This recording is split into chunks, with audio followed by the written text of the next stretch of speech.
Good morning. This is David Bennett, and this is Bitcoin And, a podcast where I try to find the edge effect between the worlds of Bitcoin, gaming, permaculture, podcasting, and education to gain a better understanding of all. Edge effect is a concept from ecology describing a greater diversity of life where the edges of two systems overlap. While species from either system can be found at the edge, it is important to note there are species in the overlap that exist in neither system, and that is what I seek to uncover. So join me in discovering the variety of things being created as Bitcoin rubs up against other systems.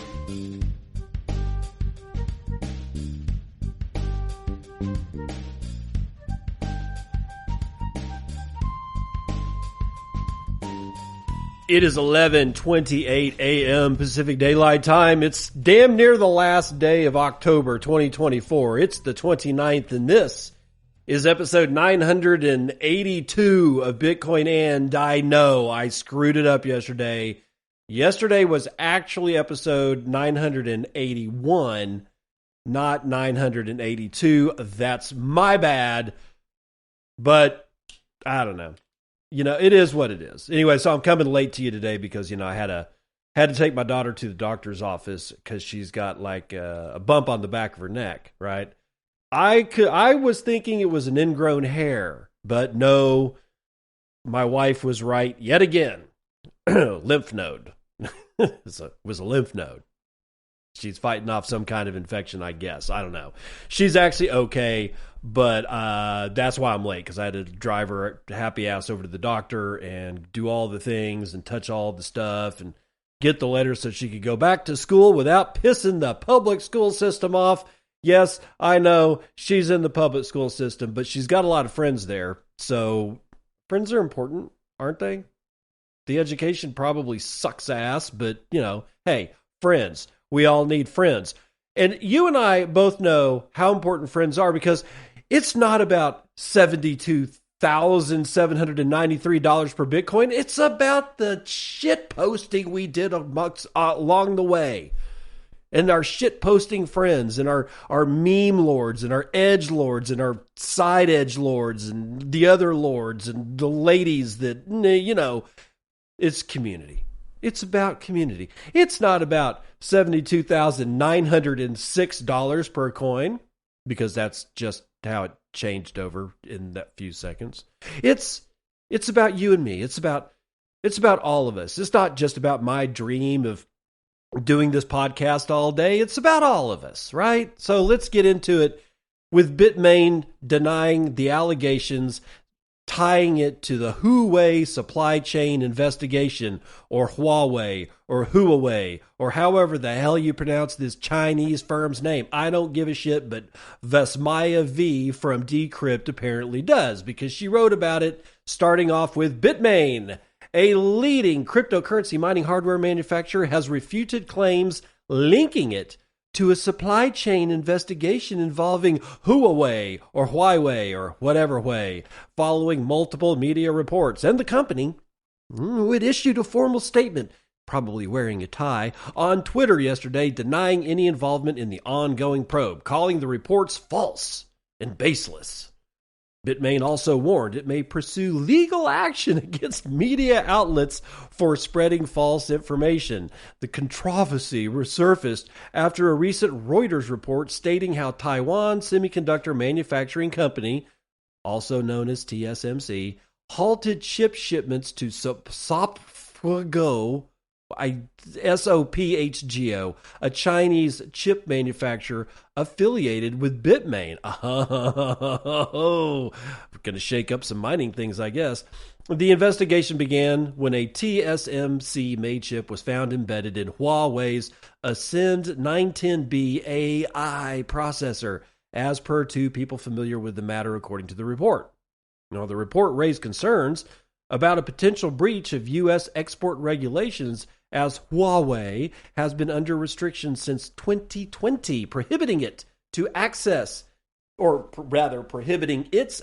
to United States-derived technologies due to national security concerns. TSMC immediately notified U.S. and Taiwanese authorities of the situation and suspended its shipments to Sophgo while the investigation continues. The United States Department of Commerce which enforces export controls, stated that it is aware of the situation but did not confirm whether an official investigation into the matter is underway as per the report. Huawei has denied sourcing chips from TSMC following the 2020 U.S. export restrictions, which aim to limit Huawei's access to foreign technologies made using U.S. components. The restrictions fall under the Foreign Direct Product Rule, a measure implemented by the United States Department of Commerce to prevent companies like TSMC from supplying advanced chips to Huawei without a U.S. government license. I'll get to why I'm breathing out on that one in a minute. SoftGo, co-founded by McCree Zahn, the ousted CEO of Bitmain, also denied any direct involvement in supply chain dealings related to Huawei. SoftGo issued a similar statement as Bitmain, clarifying that it has never, ever conducted business with Huawei and remains fully compliant with all export laws. As per the statement, the chipmaker provided TSMC with a detailed report to clear its name and hinted at legal action if inaccurate reports continue to harm its reputation. Zahn was removed from the leadership position at Bitmain in 2019 following the power struggle with co-founder Jihan Wu.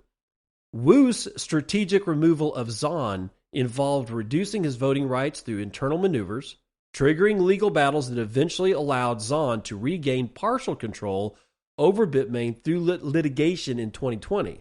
Huawei's troubles with U.S. regulators have persisted due to concerns that its technology poses, oh my God, a national security risk. In August of 2020, the United States Commerce Department announced sanctions that restrict any foreign semiconductor company from selling chips developed or produced using U.S. software or technology to Huawei.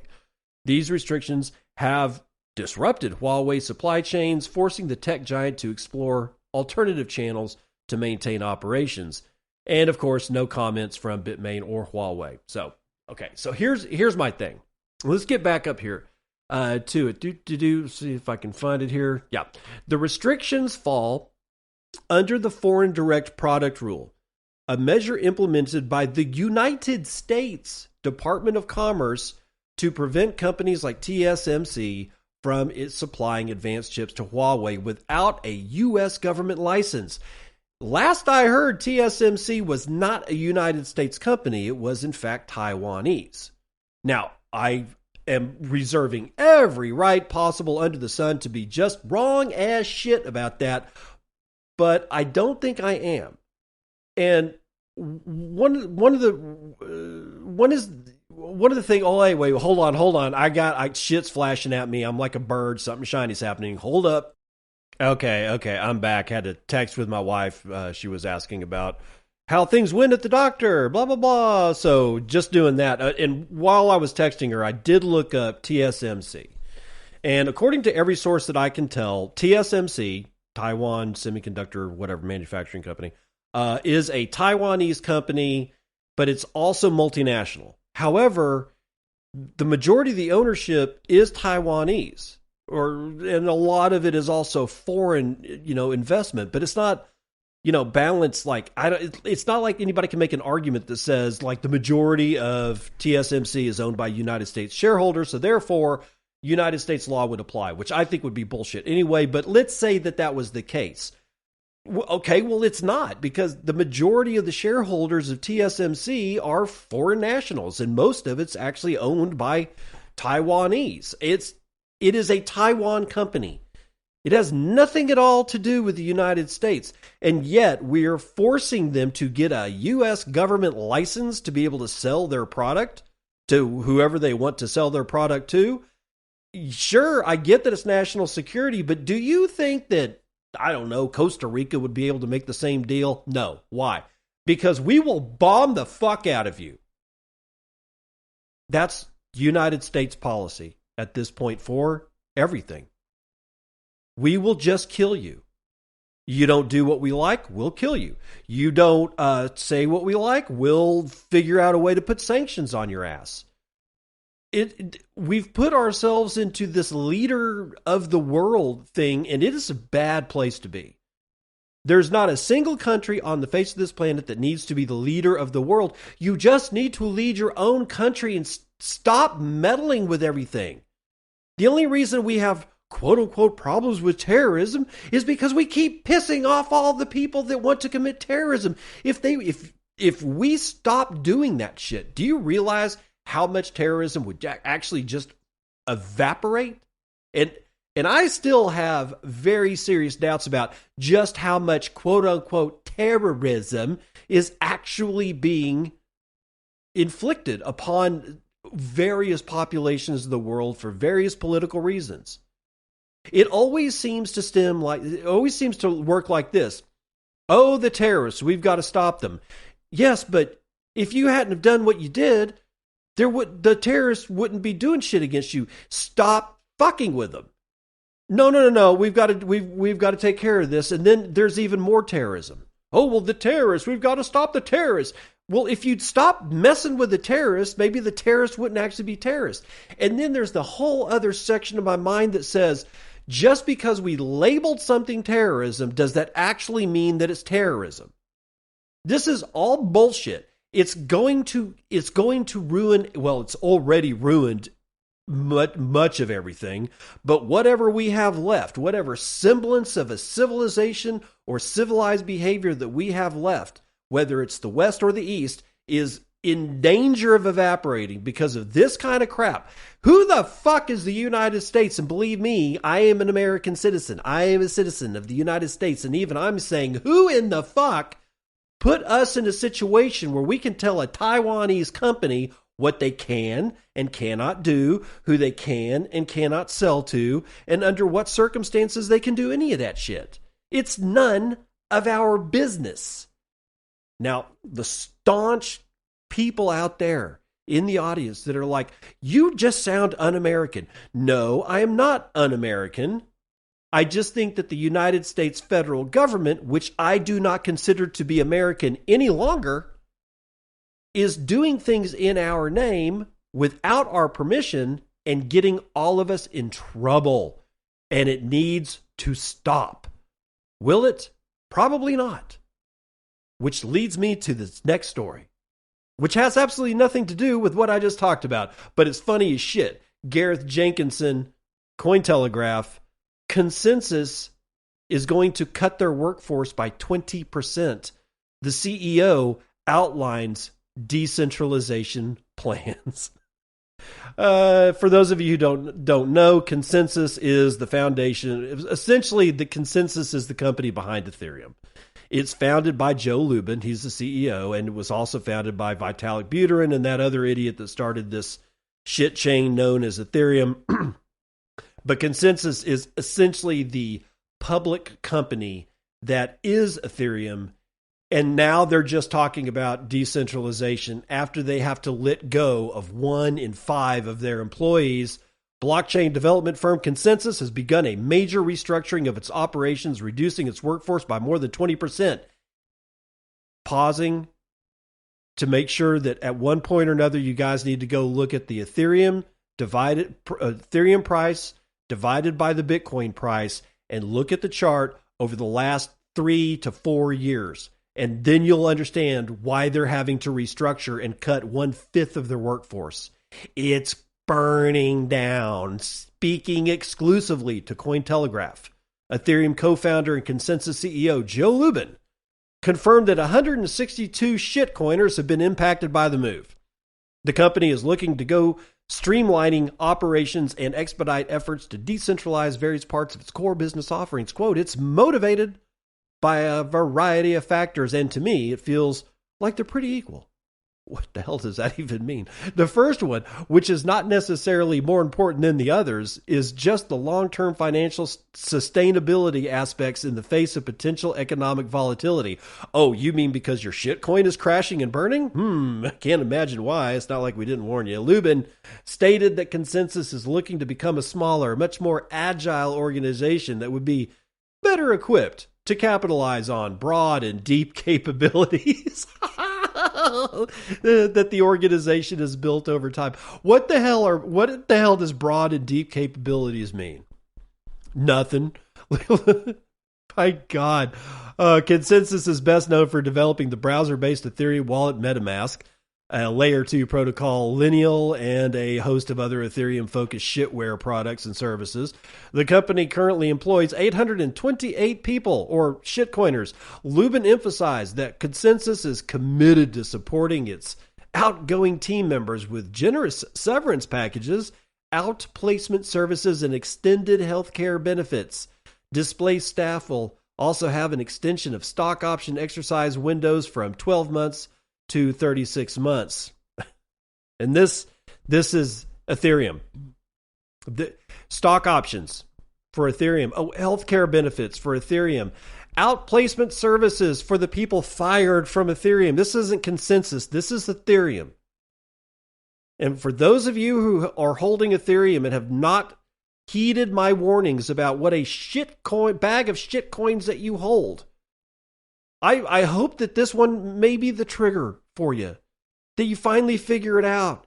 Ethereum has nothing to do with decentralized anything. They're just rebuilding the same bullshit that we've had for decades. But they have been actively engaged in a legal battle with the United States Securities and Exchange Commission, and as of 2024, the agency continues to target various companies and projects within the Ethereum ecosystem. In a previous interview with Cointelegraph, Lubin indicated that the costs incurred by Consensys were necessary to combat what the industry views as a gross overreach by SEC Chair Gary Gensler's administration. Lubin played down any suggestion that Consensys may have overextended its resources on legal costs when Cointelegraph asked whether its restructuring plans had been influenced by its efforts to take on the SEC. Quote, "We didn't overextend our resources at all. We didn't pick this fight. The SEC has been carpet bombing the ecosystem for years with investigations, Wells notices, and lawsuits," end quote. Lubin added that the Consensys had taken a thoughtful approach to going on the offensive against the SEC. Fellow Ethereum co-founder Vitalik Buterin has urged Layer 2 projects to actively decentralize their operations and protocols in an effort to combat centralization concerns in 2024. Lubin said that Consensys has been working to decentralize itself independently of any external pressures. Quote, "Anything that Vitalik says in that vein gets a cheer from me and from the company, but there's no extra pressure on us from Vitalik or from anybody outside of Consensys," end quote. Lubin added that Consensys has been preparing for a rapid shift to decentralized models with several of its projects. I thought they were already decentralized, Joe.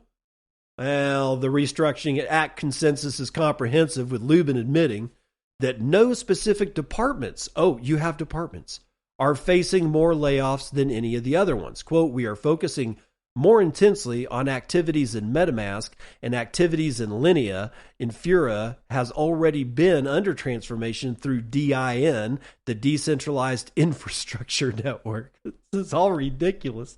He added that Infura remains critical to the functioning of MetaMask. A long-term goal for MetaMask is to be able to expand to and address lots of different blockchains. Quote, "This is both EVM, the Ethereum virtual machine blockchains, which we can handle pretty easily, but also non-EVM blockchains, which we've been able to rely on through third parties on the DIN network." Getting her done, huh, Lubin? Well, Lubin emphasized that Consensys is looking to transform its suite of Ethereum products into protocols over the long term, including offerings like MetaMask, Infura, Truffle, Diligence, Besu, Teku, GNARC, DIN, and Linea. And everything that you just heard fall out of my mouth is 100% complete bullshit. Ethereum was always supposed to be decentralized. We were always told it was decentralized. It was decentralized this. And then when they moved to proof of stake and we were all screaming, you're centralizing.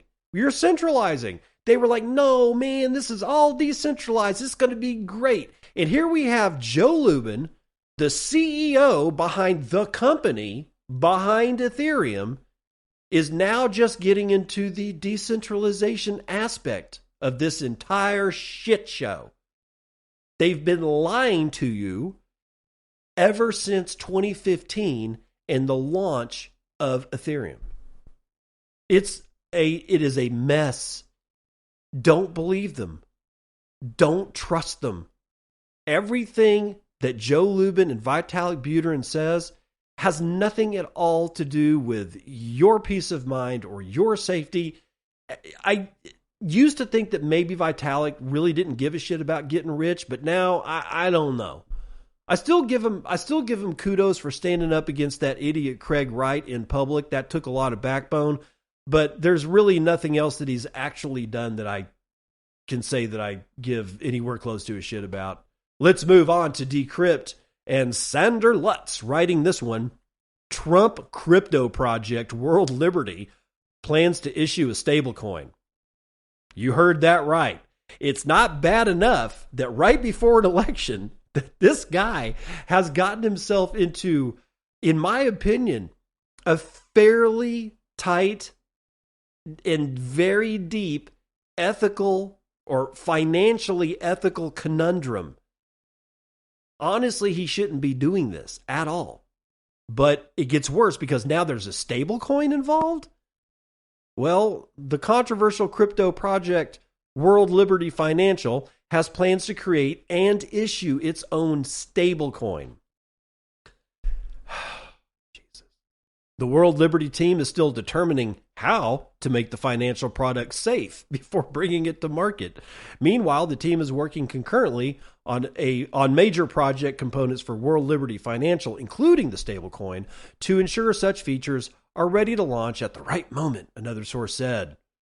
Recent moves by World Liberty foreshadowed a potential stablecoin venture. Earlier this month, the project announced that Rich Teo, co-founder of stablecoin issuer Paxos, will serve as World Liberty's stablecoin and payment lead. Teo did, not respond to a request for comment. While World Liberty has already attracted attention and controversy for its plans to launch an Ethereum-based borrowing and lending platform, Trump, don't do this.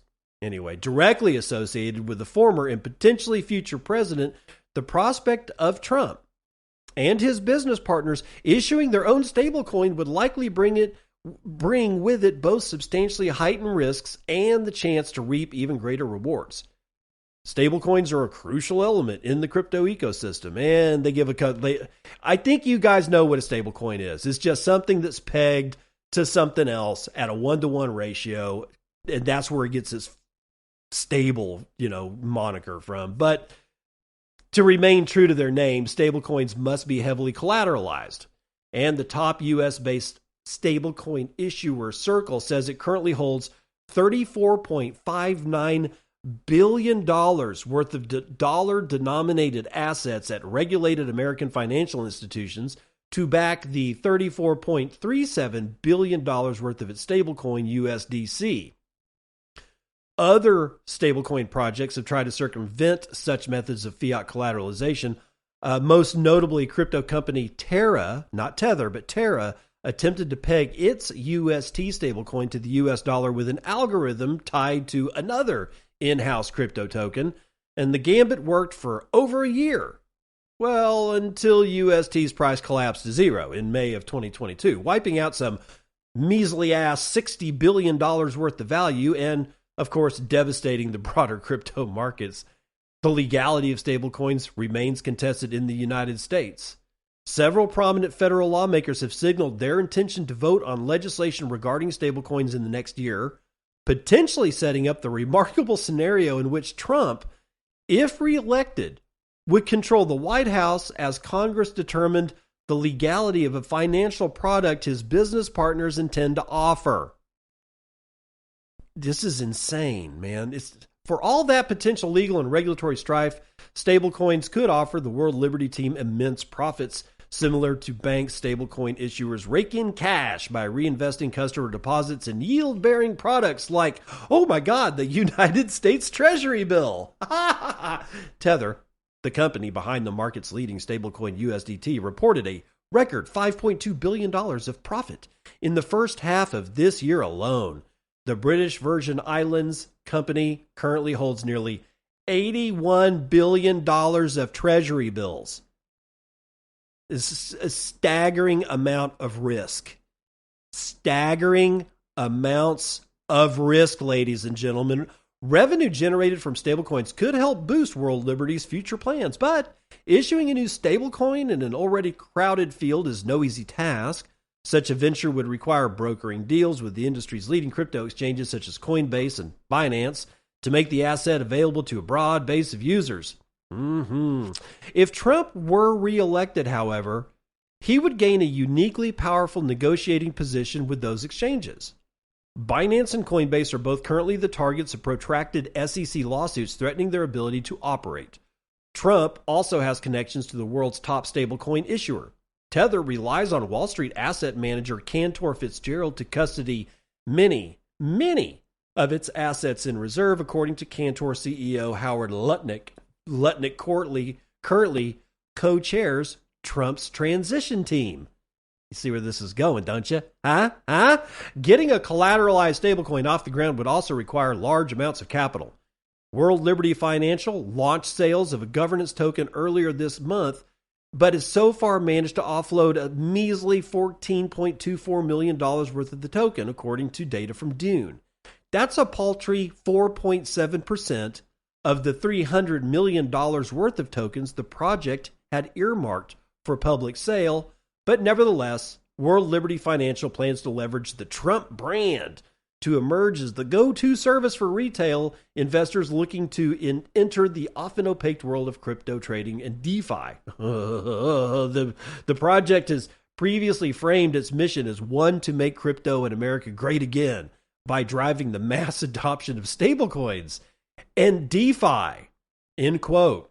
That was an actual quote. But though Trump and his crypto allies have eagerly espoused the benefits of stablecoins in recent months, they've also railed against the dangers of an American central bank digital currency, effectively a stablecoin, but issued by the U.S. government. The former president has repeatedly vowed to outlaw the creation of a CBDC if reelected. Yeah, because that'd be competition. Quote, such a currency would give the federal government, our government, the absolute control over your money, Trump said during a campaign event in New Hampshire earlier this year. They could take your money. You wouldn't even know it was gone, he added. Okay. I'm sorry. I know that a lot of you think that I hate Trump. I don't. I don't know why everybody hates Trump. He's a Nazi. I don't know what the hell this man has done to be a Nazi. The whole thing is weird. It's very, very weird. But be that as it may, let's say that Trump was somebody that nobody gave a shit about. And I mean, he wasn't let's say he wasn't polarizing.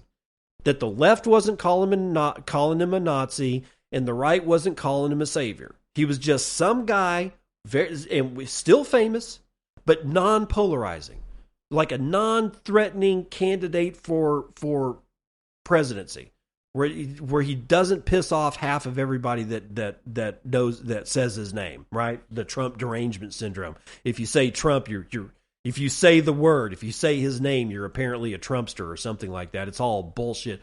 But let's say he was completely neutral and he was running for president. And he was had the same kind of polling that he's got today.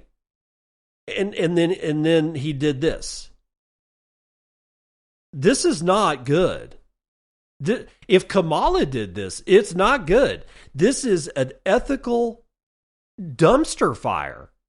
There's nothing about it. If I was the RNC, I'd be like, you've got to distance yourself. You've literally got to firewall yourself against your business partners. You've got to dissolve all ties that could even be, considered legally binding in world financial, whatever the hell that thing is called. He could have no bearing at all on this thing, and yet even that wouldn't work because you're still friends with these people. Just because you say that you've cut ties with them and can prove it on a sheet of paper doesn't mean that you're not calling them on the phone, directing actions, and nobody would really ever know. Everything about this is bad juju, man. It's bad juju. I honestly don't understand why he's doing this. He knows that this is an ethical mire. He's not dumb. So my question is why? Is it possible that he's like, look, man, either I do it first or somebody else that's going to be president is going to do it first?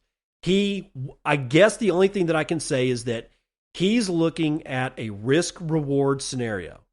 The risk, well, he doesn't get to be president because there is such an ethical conundrum behind this entire world liberty financial thing that he either doesn't get elected by popular vote or there's enough evidence that suggests that there's no way he could possibly be president, and somehow or another is just, I don't know, that like at the last minute just can't stand in for president, and everybody has to vote for Jay, or it goes to the vice president. Like if Trump wins, he can't be president, so we just say J.D. Vance is now president. It doesn't matter because that's the risk. He can't go to jail for this. But he might not be able to sit as president for this. What's the reward if he's not elected president? The reward is that he was able to use the United States presidential elections and the pandering to all the Bitcoiners and the crypto community. Because I know the name World Liberty Financial. I know the name. I recognize the brand. I know it's connected to Trump. Honestly, no matter what happens, this is kind of a win-win scenario for Trump. So I don't think that he's stupid, not one single bit. But if he really wants to be president, and let's say he gets elected and sits down in that chair, this is going to haunt his ass for 4 years.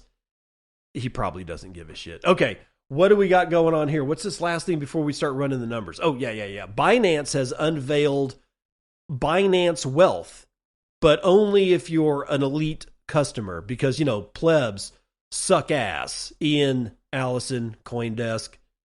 Binance, the largest cryptocurrency exchange by trading volume in the whole world, has unveiled Binance Wealth, a white glove service that allows private client managers to easily onboard high net worth individuals and offer them a wide range of digital assets. Because you, who's listening to me, probably suck. We ain't got the money to be able to do this shit, even if you are a Bitcoiner, because you probably didn't get enough Bitcoin. But wealth managers will handle the onboarding of clients by submitting Know Your Customer documentation and creating individual sub-accounts on Binance for each client, allowing them to trade or stake a wide range of shitcoins with the feel of traditional wealth management framework.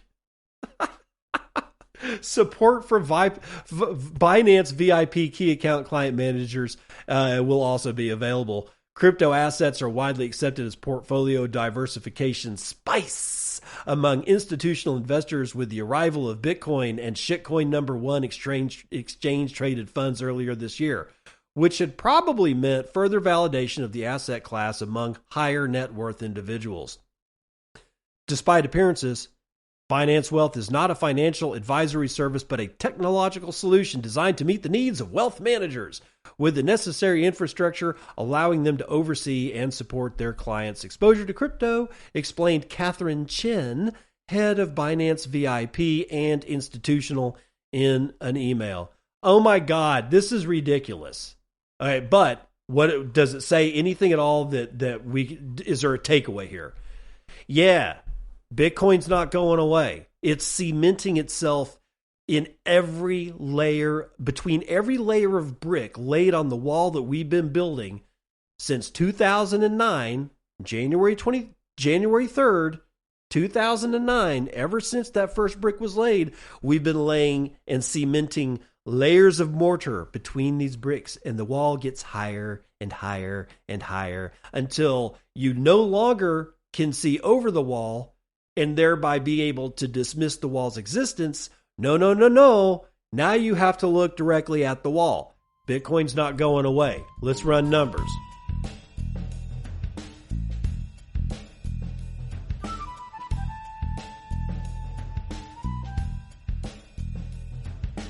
CNBC futures and commodities.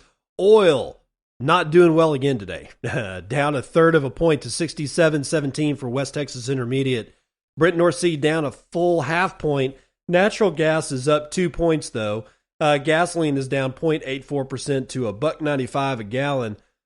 Shiny metal rocks are mixed, but gold is doing very, very well today. 1.07% to the upside, 27.85 and 40 pennies. Silver is up 1.81%. Platinum is up just over a point. Copper is unchanged, and palladium is down 0.85 of a percentage point. Chocolate is our biggest ag winner of the day, 4.64% to the upside, followed on its heels by wheat, 2.33 to the upside. Biggest loser is going to be coffee, 1.7% to the downside. Live cattle down 3/4 of a point, lean hogs up 2.5. Feeder cattle down 1 1/3 point. The Dow is down 1/4 of a point, but the S&P is up 1/4 of a point. The NASDAQ is up almost a full point, and the S&P Mini is basically moving sideways. Wow, $73,560. I think that's an all-time high. $1.45 trillion of market cap now allows us to purchase 26.6 ounces of shiny metal rocks with our 1 Bitcoin, of which there are 19,774,680 and a half of. And fees remain low. 0.07 BTC in fees on average on a per block basis. And there are 104 blocks carrying 219,000 unconfirmed transactions waiting to clear at 7 Satoshis per VByte. Low priority is going to get you in at 5. 736.4 exahashes per second is the hash rate as it stands right now. And from Etu Clippy, which was yesterday's episode of Bitcoin and Jay with 2,222 Satoshis says, the wars in the Middle East have always been bullshit in action. Yeah, I agree. Anonymous 982 says, yeehaw, God's death, but 537 says, thank you, sir. No, thank you. Pies to pleb. 420, thank you, sir. No, sir. Thank you. Chaka. Ooh, Chaka Khan. 400 sats gives me a single period. Now, literally the period point. Wartime. 333 says, cheers. I think that's what he's saying because it's the 2 clinky glasses and the emoji thing. And Blazer says, yes, thank you. I agree. I don't know how that got into my fountain app thing, but whatever. That's the weather report.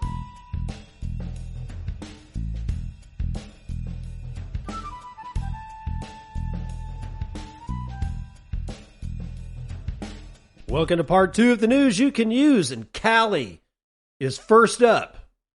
Calle over on nostr, Calle. He's one of the preeminent developers, and preeminent doesn't mean better than everybody. He's just very, very prolific.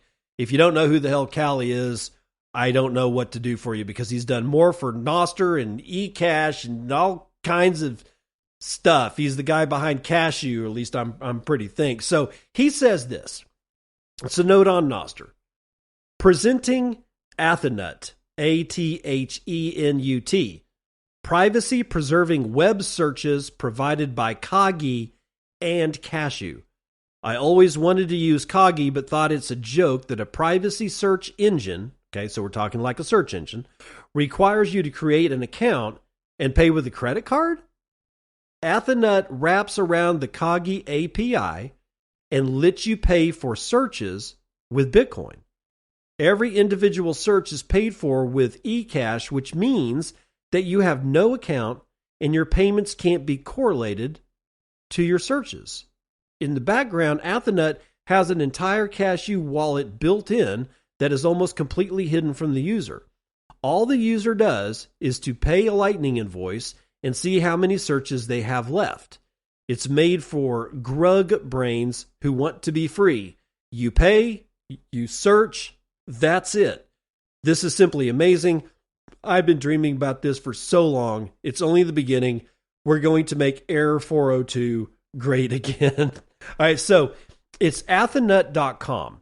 A-T, as in Tom, A-T-H-E, Athenut.com. That's Athenut.com. Athenut.com. And I've got it up here on my screen. It says Athenut, search smarter, pay in sats for results that matter. And it's telling me that I am required to do a top up. And it gives me a little button that says top up now. Okay, it says I have 0 searches left. Zap your account with sats to unlock more premium searches. Okay, first up that I notice, I am not logged in with my npub or my nsec. Okay, it has not asked me if I want to use a browser extension to log in. In fact, there's no login. I don't see anything that says log in. So it bugs me that it says zap your account. I wish that terminology was a little different, considering what Calle said is that you don't have an account. That this has, and I don't know how this works, but I've got 6 buttons here. I got a button says 1 searches, 5 searches, 10 searches, 20, 35, and 50 searches. So I'm going to hit the button that says 1 searches. And by the way, Calle, that would be 1 search. 2 searches, 1 search. Okay, so it says that I am purchasing 1 search for 41 sats, and then it gives me a Lightning network address. So I've copied it, and I'm going over here to my Get Alby, and I'm typing in, or I'm pasting in this this invoice, and it says that the amount is 0 sats to approve payment. Now I'm sitting here looking at my Get Alby extension, and it says that I only owe 0 sats. I'm just going to pay that now to see what the hell it does, because it should say 41 sats, but when I paste that into Get Alby, Alby's reading it as 0 sats. So there may be an issue here. And it's just spinning and spinning and spinning. So I'm just going to get out of that. And I'm going to copy that invoice one more time. I want to take it over to, let's see. I'm going to take it over to my Ride the Lightning. Oh, shit. Hold on for a sec. Because this is important, guys. This is important. I want to make sure that I'm presenting you something that can actually be done. I'm going to go over my I am now actually directly in my Lightning node, directly attached through Ride the Lightning. I'm going to send a payment. I'm going to copy that invoice again. Now, Ride the Lightning is actually decoding this LNBC invoice and saying that it's 40 sats. So I'm going to send that payment. Payment is in transition. I'm getting a type of error.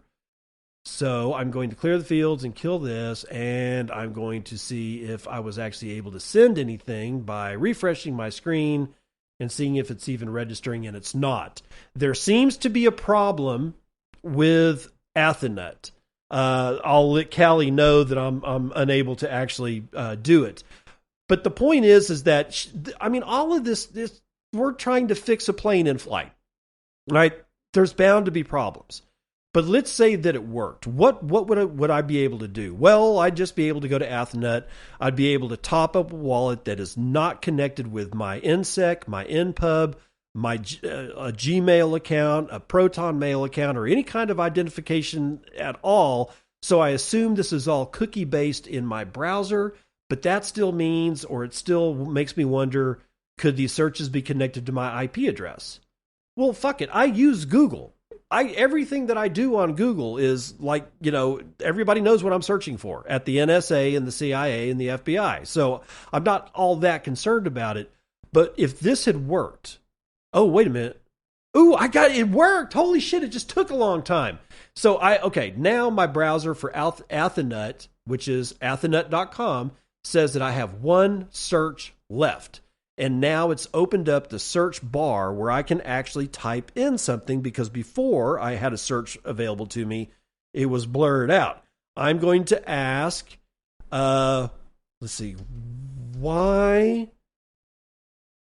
does Kamala drink so much alcohol? Let's see what it says. For the second time in a day, Trump resorts to false personal attacks. That's one of the headlines from NBC News that came up. Let's see. Sky News has Kamala Harris obviously drunk while speaking, internet claims. Wow. So it's a full search, and and I get a lot of search results, so I'm going to scroll all the way down to the bottom, and there is no place at the bottom of Athenut where, okay, so I own whatever results that I get, it's only one page of results. I'm sure if I were to do the exact same search on Google, I would get multiple pages of results. I only get one page here, but it looks like there's I don't know, 20? Like a page full of 20 returns, and I have no more searches left. So I blew my searches. Oh my God, I feel so bad that I wasted it on Kamala. The point is, it looks like this is the ability to have a search.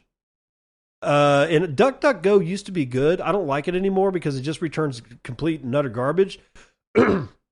But this is the first instance that I know of where I can pay for a single search. It only cost me 41 Satoshis, or 40, somewhere around there. Honestly, not bad. Next time I do it, I certainly am not going to waste it on Kamala Harris. Now, Bhutan is back in the news, and maybe not in a good way. The Bhutan government has moved $66 million in Bitcoin to Binance deposit address, according to Arkham Intelligence. This is from the block written by James Hunt. The royal government of Bhutan has transferred 929 Bitcoin, which is worth $66.1 million, to a deposit address of crypto exchange Binance on Tuesday morning. So this was today. Bhutan initially transferred 100 to Binance at 9:09 a.m. UTC, followed by another 839 BTC at 9:56 a.m. UTC, according to on-chain analytics platform Arkham. It's the first time that the Kingdom of Bhutan has sent Bitcoin to a crypto exchange since it deposited 381 BTC, worth $24.1 million at the time, to Kraken on July 1st, per Arkham's data. The reason for the latest transfer is unknown, though such deposits to crypto exchanges are often made to sell the asset. Oh, let's scare everybody, the block.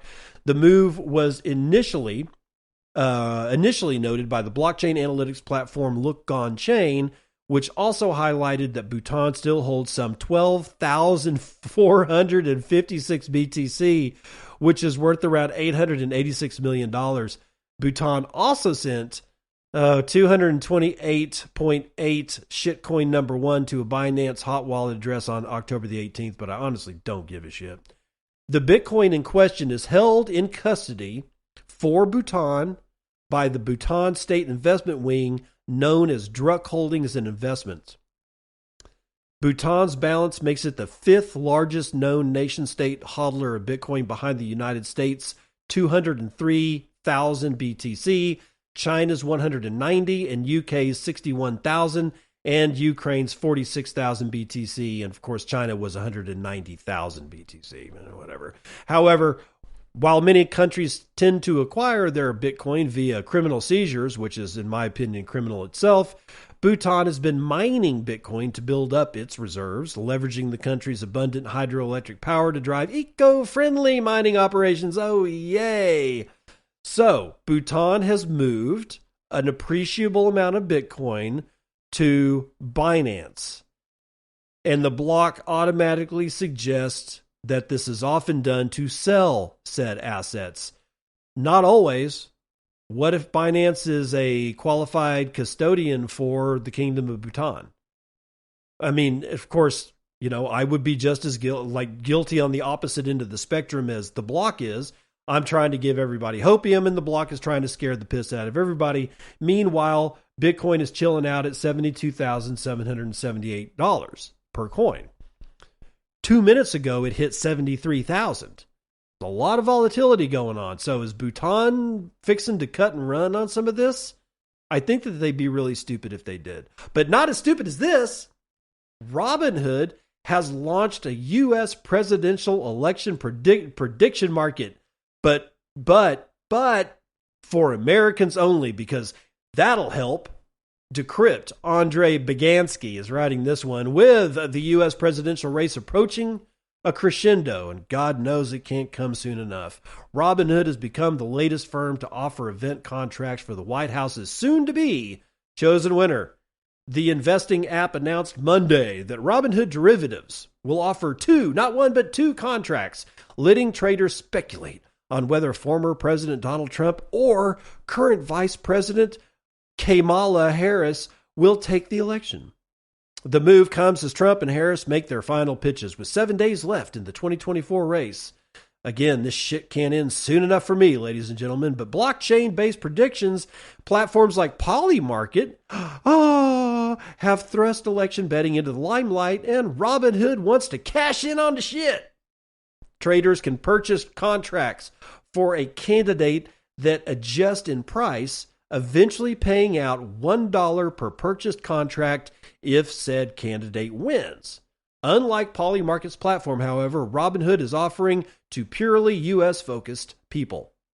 Robinhood said that the contracts are offered through ForecastX, a futures commission merchant regulated under the CFTC. Polymarket has been off limits for users in the U.S. since 2022, when the startup agreed to cease and desist following a letter from the CFTC, alongside settling a $1.4 million fine for it. Wow. Even though Polymarket reportedly has a system in place for vetting users, Robinhood articulated its restrictions clearly in its announcement. Anyone attached to the U.S. presidential election or politics is forbidden from participating in the market, such as White House staff and presidential campaign members. How would you know? Additionally, each bettor must be approved by Robinhood Derivatives in order to participate in the market. Cutting it a little close, aren't we, guys? Jeez.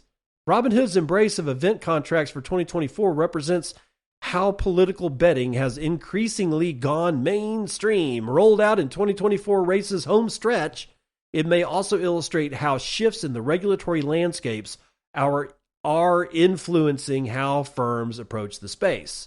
The prediction market platform Calle noted a major legal victory over the CFTC last month. While the CFTC has tried to block Calle's prediction markets for 2 years, a federal judge ruled that the platform could move forward with plans to launch U.S. election markets, starting with congressional bets. The ruling was quickly appealed, but Calle launched a U.S. election betting pool not long after. And earlier this month, a multinational brokerage firm, Interactive Brokers, jumped into the election betting scene, unveiling its own set of election-based contracts. While Trump and Harris could emerge victorious on election day as results for key battleground states trickle in, the market offered by Robinhood Derivatives will resolve 2 months later, after the results are certified by Congress. The expected date, January the 7th, based on congressional record filings per the terms of ForecastX's U.S. presidential market contract, and Robinhood didn't respond for a request for comment. No shit. Okay, so this is just as bad as Polymarket. And while nothing was said in this particular news article that, you know, Robinhood was doing this because Polymarket sucks by allowing foreign nationals to bet on the race, and therefore, you know, blah blah blah blah blah. It doesn't matter. I can trick this shit with a VPN, unless they're really serious about vetting my ass and saying, well, you've got to give us a copy of your, you know, you got to take a picture of your driver's license front and back, or your passport, or something like that. Then I'm kind of hosed, unless I've got fake documents, which I may or may not have. Doesn't matter. I don't care. It doesn't help. This has nothing to do with polling. Is what I was saying. Yeah, I was railing about this shit yesterday. This has nothing to do with who is going to actually win the United States election.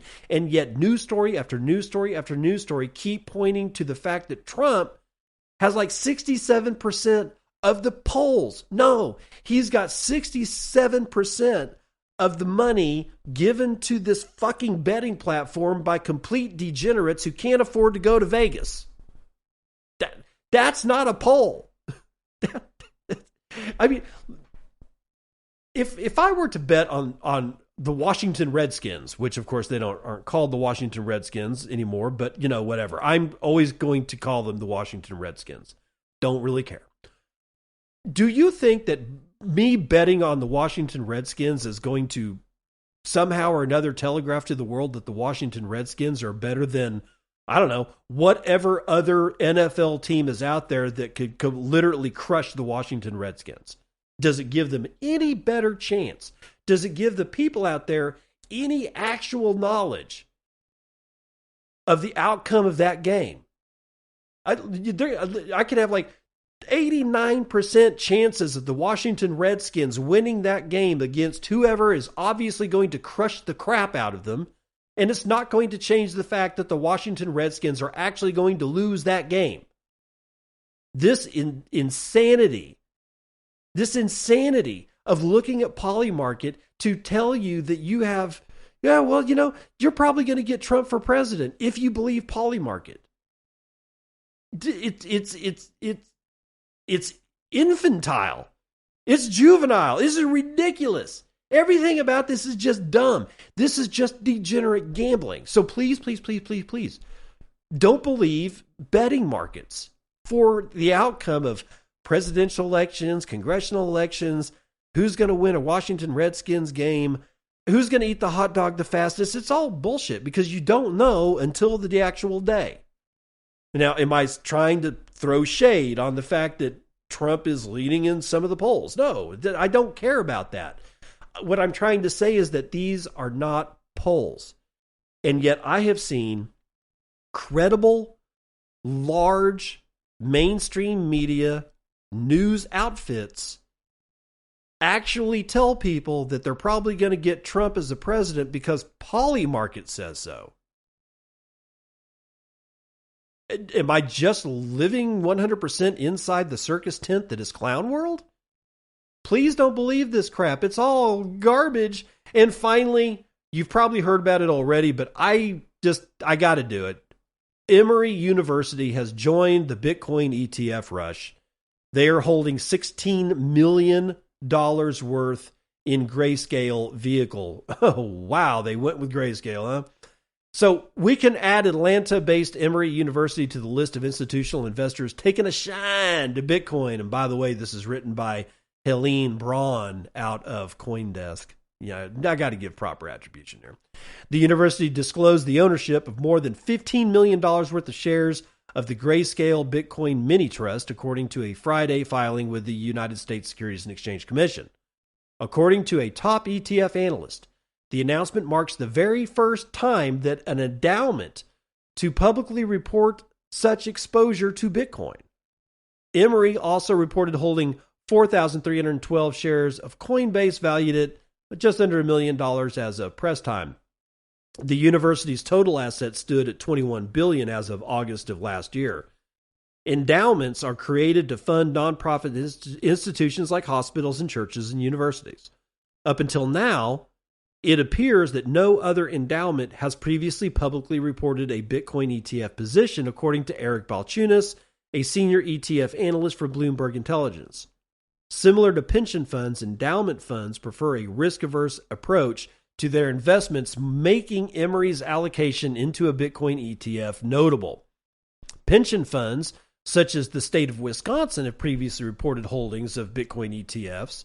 Additionally, the municipal pension plan of Jersey City, New Jersey, announced that it would allocate 2% of its assets into the ETFs.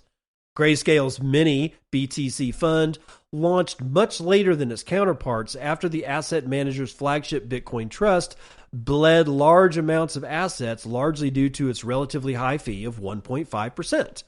Despite its late start, the newer product has quickly become one of the more successful Bitcoin funds, currently standing in 6th place by assets under management with roughly $2.3 billion worth of Bitcoin, according to Bloomberg data.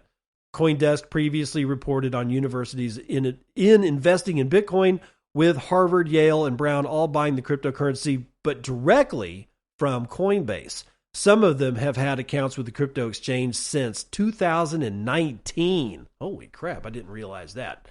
So it's cool. Emory University has now got Bitcoin in their endowment fund. And there's a lot of things about an endowment fund that is necessary for the survival of universities going forward. I've talked to you about this before, but many universities that you may have heard of are probably not going to survive the next 10 years. And the reason is because they really didn't allocate enough money to their endowment fund. So what does an endowment do? Well, it's just an investment fund, except the way that it's structured is that the output of all of the interest is basically, it depends on how the fund is structured, but think of it like this. Donor comes up and says, I want to donate $100 million to the Texas Tech University Endowment Fund. Okay, great.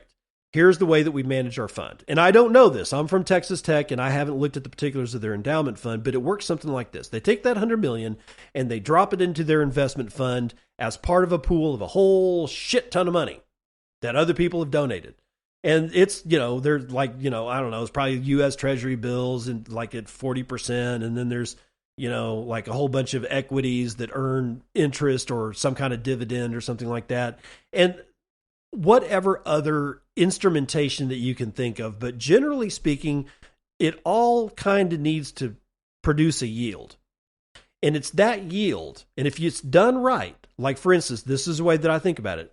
90% of the yield on an annual basis from any endowment fund needs to actually be spent outside of the investment fund. So that's where you put an endowed share of like electrical engineering. So part of the interest payment goes to pay all of the ancillary benefits and salary and stuff every single year for this endowed chairman of like the electrical engineering department at Texas Tech. But 10% is reinvested back in the fund along with other donors' money that come along year after year so that the fund, even if it doesn't get fresh infusions of cash, is always actually growing because you have to outpace inflation. But some percentage every year is split for like research, student services, endowed chairmanships, endowed professorships. And that way you're not actually taking the student tuition and paying the teachers or the professors that have these endowments or these endowed chairs, their salary is coming from the endowment fund. But that endowment fund, if done correctly, is constantly growing, constantly getting bigger. Constantly, like, and after decades and decades and decades, instead of just one endowed chairmanship, you've got 15 or 35 or 65. It's designed to keep growing, right? Some universities like Texas Tech and the University of Texas have done this well. Other schools have not done this well, and they're facing an enrollment cliff. They are not getting the amount of students in. And it's not because none of these new students want to take out student loans. They're taking out the loans. There's just not enough of them to take out enough loans to keep this system afloat anymore. You're going to see a fucking disaster in secondary education. Or, well, actually, I guess it's technically called higher education. Colleges and universities are going to burn to the ground. Not all of them. Many of them have done the right thing. They've invested for the future. But more often than not, they haven't. They've squandered their shit on massive athletic fields for a team that doesn't win anything. Believe me, I'm seeing it happen at Washington State University. Their team's not so good. They spent $1 billion or so on this goddamn new stadium that they've got up here. They can't fill it, right? They don't have the ticket sales to fill it. It's a nice stadium, but Washington State, the team just is, they're all right, but there's nothing to write home about. I mean, it's just, I don't know. The whole thing is insane. But Emory University is the first one to put Bitcoin in their endowment fund.